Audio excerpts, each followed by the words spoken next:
From the Gettysburg Museum of History Studios, you're listening to Addressing Gettysburg. That's what she said. Hi, everyone, and welcome back to another episode of Addressing Gettysburg's That's What She Said, the show where we discuss the lives of women of Gettysburg. I am Veronica Bristensky. And I'm Bethany Yingling. And today we have a very special guest, Dr. Ashley Whitehead Lusky. Probably most of our listeners are going to know her predominantly from the Gettysburg College Civil War Institute, but Ashley wears several titles.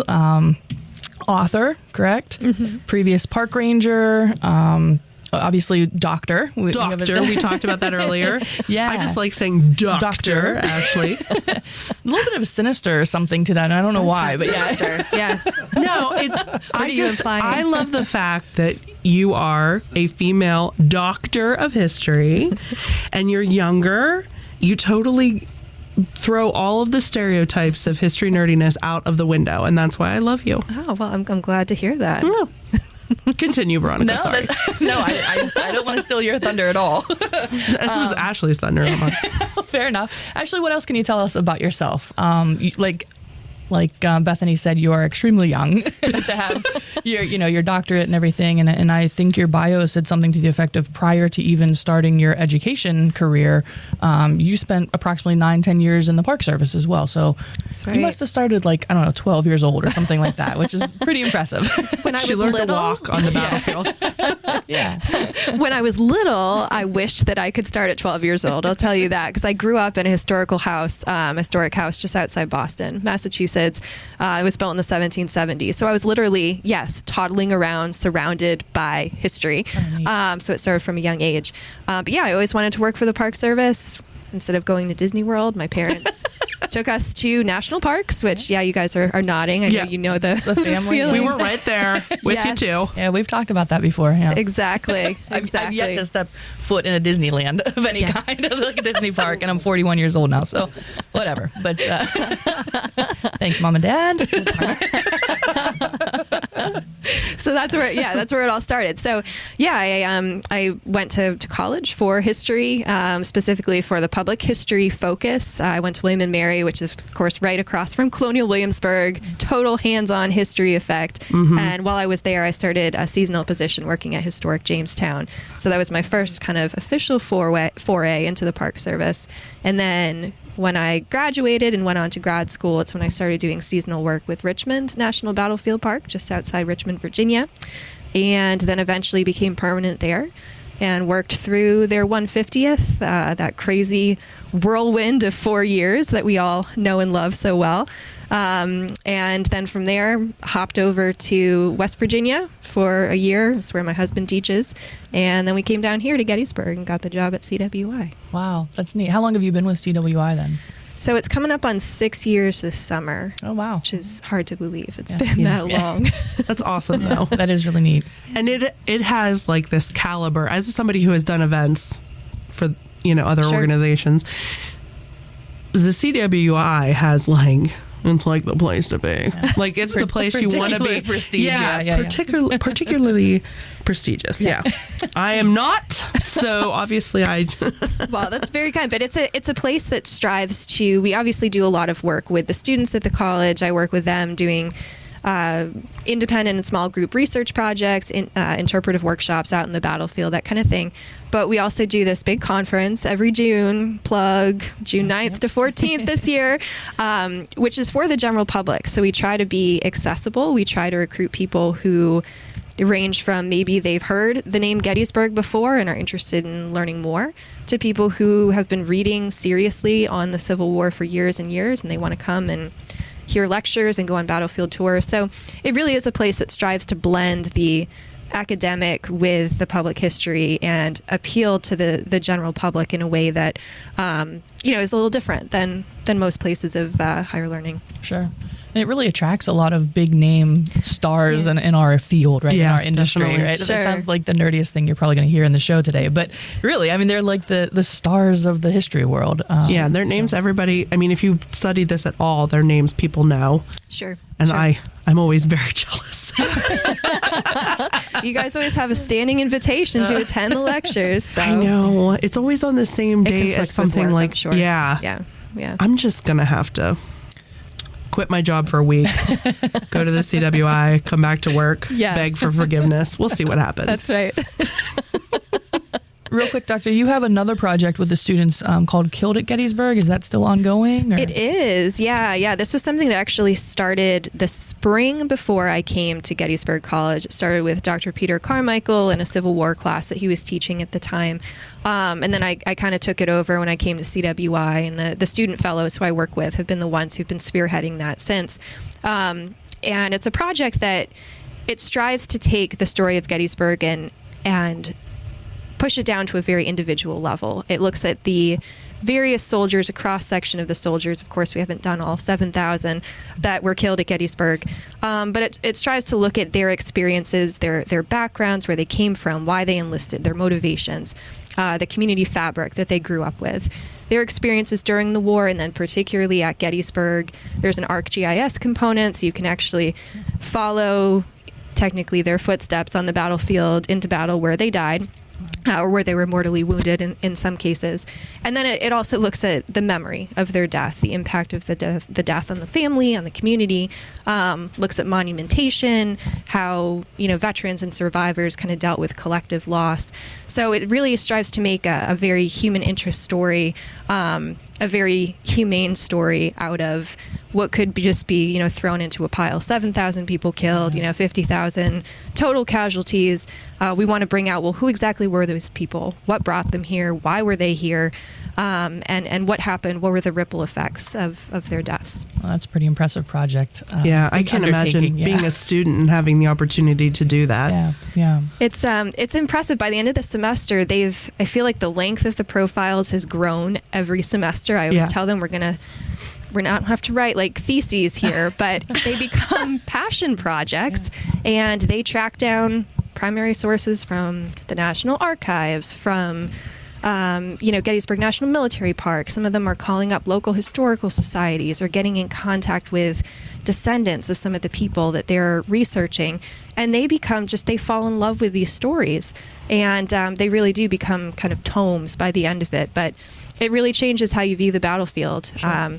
Ever since I've started working on this project, every place I go in the battlefield seems to have a soldier from Killed at Gettysburg associated with it, and it just forever changes how I see the field. Sure. And it's a pretty nice tribute to the individual men, right? Absolutely. Very nice project. So to change gears a little bit, obviously this show, as we were explaining to you, is geared a little bit more towards like the women that were associated with not only Gettysburg, but the Civil War era and things like that. So maybe someone, candidly, I was not very well versed in our subject today whatsoever. I'm a born and bred Yankee, right? So I know a little bit about Mary Todd Lincoln, probably not even as much as I should know about her, but I certainly didn't know hardly anything besides Jefferson Davis's wife was Varina Davis, the end of story, right? Yes. Really don't know anything about her. Yep. So I'm really fascinated to kind of dig into her life with you today during the episode. Sure. So just start at the beginning. When we sent out the feelers asking and begging for experts to come on our show to kind of, share with us and the listeners like some women's stories and issues, you very kindly and graciously responded that you'd be willing to come on, and you chose Varina Davis. And I'm curious, like, what's your connection with her? Why her? What's your fascination with her? That kind of thing. Sure. Well, I'm also a born and bred Yankee myself, so I never really knew that much about her. And I think that's often the case. Everyone, of course, knows Mary Lincoln for obvious reasons. And there are many parallels between Mary Lincoln and Varina Davis in terms of their family stories, their personal and professional stories in terms of being married to, the men who led each of the nations involved in the Civil War. But this goes back to college. When I was at William & Mary, we took a field trip for one of my classes, and we went to the White House of the Confederacy in Richmond, Virginia. And we did some background reading beforehand, of course, and we took a tour of the house, and it wasn't one of those kind of standard, admittedly somewhat boring house tours, like the classic, like, here are 3 objects in the room and I'll tell you about it, and we'll move to the next room. Different. It was a tour that it populated the house with living human beings. And one of the stories they told was, of course, about Varina, and about the multiple roles that she played, not just as the wife of Jefferson Davis, but as a mother and kind of a social arbiter in many ways.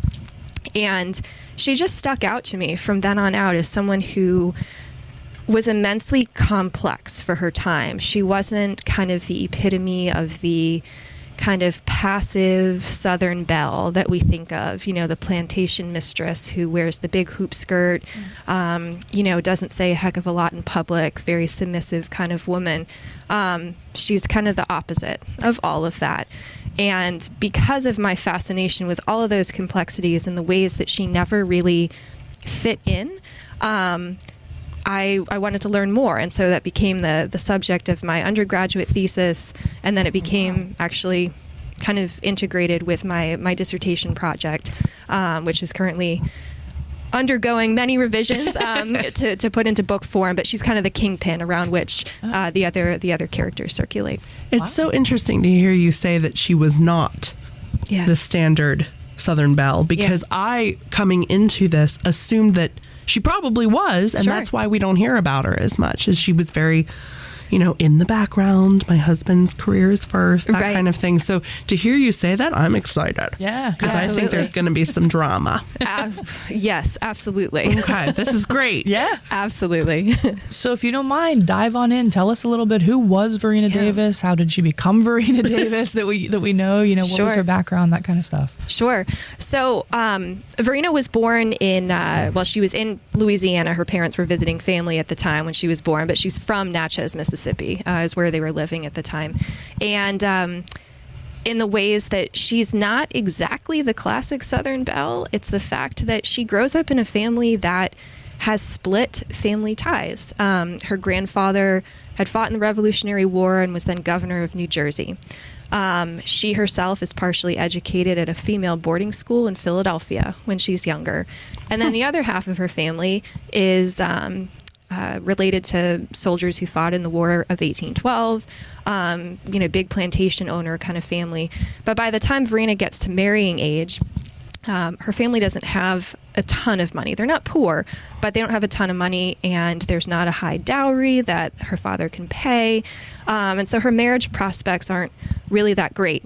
She also doesn't have the classic look of, the Southern plantation belle, which for that look, it's on the thinner side, petite, classic, ivory colored skin.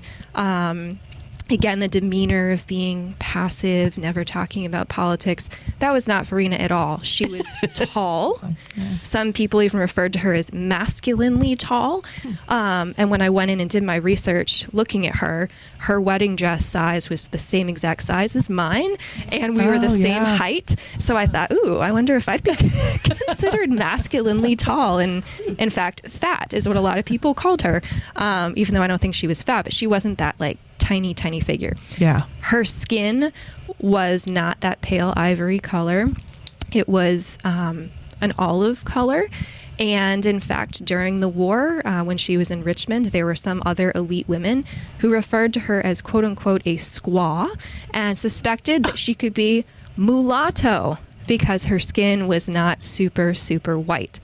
So she was also extremely intelligent. She had been partially educated in the North. So again, red flag, going into the Civil War, the wife of, the Confederate president, and you have ties to the North. But she liked to talk about politics. She liked to talk about literature. She laughed raucously at things that she found funny, which of course you just don't do back then. It's the little giggle or something like that. If you even got the joke, right? Yeah, if you got the joke, exactly. Yeah. But she would regularly take on men in conversation and want to dive into deep topics. And she meets Jefferson Davis. She's invited to his plantation called the Hurricane in Mississippi when she's, I think it was 1843, and then they get married in 1845. Jefferson Davis has already been married to the daughter of President Zachary Taylor. And Taylor's daughter dies within a year of Jefferson Davis and her, Sarah, getting married. And Jefferson Davis never gets over it. And in fact, on his honeymoon with Varina, he takes her I'm going to get mad, aren't I? To the first wife's grave. Oh, no. Yeah. But this is, in Varina's, family, they say, well, Jefferson Davis, he comes from. For exclusive early access to our new show, That's What She Said, a podcast about women in Gettysburg and the Civil War, go to patreon.com/addressinggettysburg.